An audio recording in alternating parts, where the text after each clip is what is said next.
Todos los años, en este domingo de la octava de Pascua, la Iglesia nos ofrece esta catequesis de la conversión de Tomás. Una catequesis intensa que por el poco tiempo del que dispongo subrayaré algunas cosas o realidades esenciales. En primer lugar, el comienzo del Evangelio, que dice así: al anochecer de aquel día, el primero de la semana, estaban los discípulos en una casa con las puertas cerradas por miedo a los judíos. Miedo de los discípulos. Aquí la realidad es el miedo porque ellos están desconcertados, totalmente derrumbados por la experiencia de la muerte violenta de Jesús en la cruz. Y tienen miedo a la institución, al poder temporal, al Sanedrín. Y continúa la Escritura diciendo: y en esto entró Jesús, se puso en medio y les dijo: paz a vosotros. Este es el saludo de Jesús resucitado, que lo repetirá a lo largo de esta cincuentena pascual en los textos evangélicos que la Iglesia nos proporciona. El saludo de Jesús es la paz. Y después de dar la paz muestra su identidad. Y diciendo esto, dice el Evangelio de Juan, les enseñó las manos y el costado. Y los discípulos se llenaron de alegría al ver al Señor. Y Jesús repitió: paz a vosotros. Como el Padre me ha enviado, así también os envío yo. El Jesús resucitado, esa persona que no conoce María Magdalena, ni María la de Santiago cuando van al sepulcro para embalsamar al Señor y ven la piedra corrida y dos ángeles sentados allí en donde yacía el cuerpo de Jesús y el lienzo tirado por el suelo.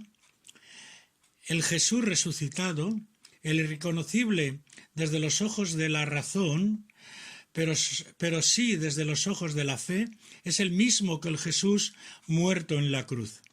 Es decir, que el Jesús resucitado es el Jesús histórico, es Jesús de Nazaret, es la misma persona, pero vive la dimensión plena de la Pascua, de la eternidad, de lo que llamamos el cielo.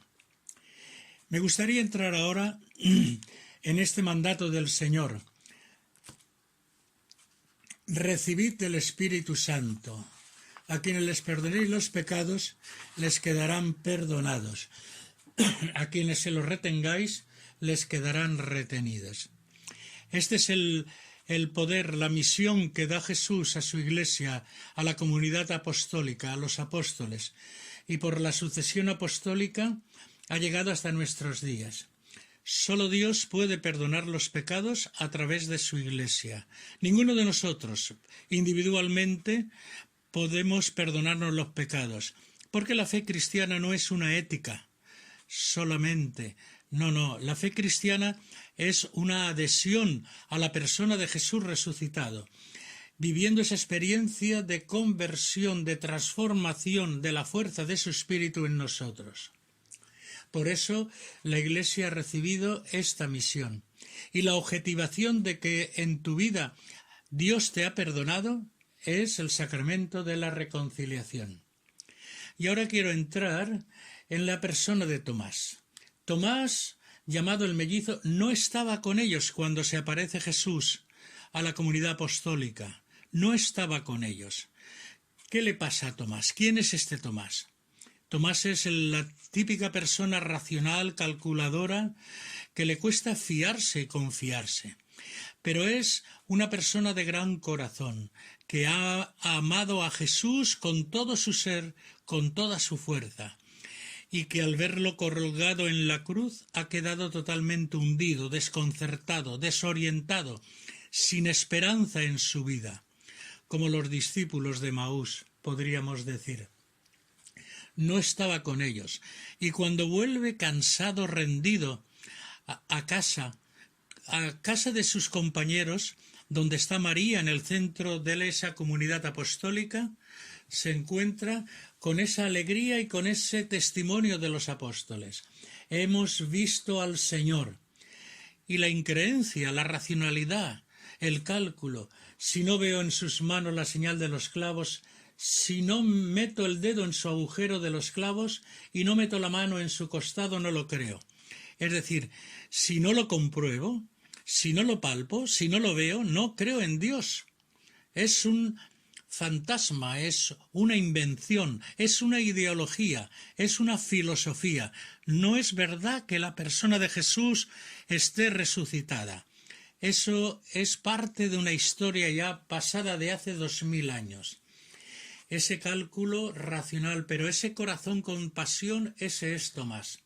Tomás se va más hundido que ha vuelto, porque la alegría de los compañeros no la tiene él. Él está desesperanzado, abatido, hundido, desesperado.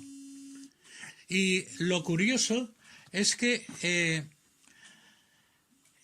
tarda 8 días en volver a la comunidad apostólica, a la casa con los apóstoles. Cuando ya no puede más, cuando está totalmente desesperado, es cuando vuelve Tomás a la iglesia, a la comunidad. ¿Y por qué no se le aparece Jesús en particular, individualmente a Tomás para calmar su corazón, su ansiedad y despejarle dudas y que descanse? ¿Por qué Jesús permite que esté en esa tribulación, en ese sufrimiento profundo? Hasta que no vuelve a la iglesia, Tomás, no se revela Jesús.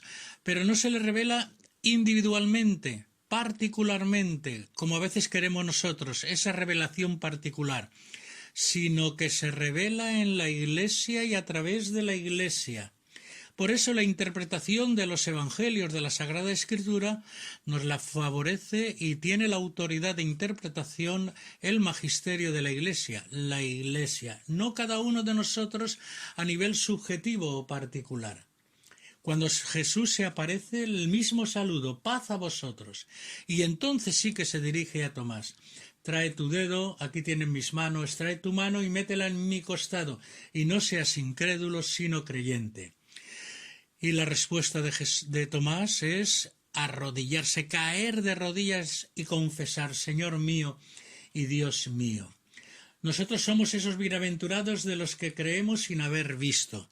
Por eso seamos como Tomás, hombres que piensan, hombres que analizan la realidad, hombres que juzgan la realidad desde el Evangelio del Señor, desde el mismo Señor Jesucristo, y hombres y mujeres que nos comprometemos como creyentes en la transformación de esta sociedad en el reino de Dios. Feliz domingo de la octava de Pascua.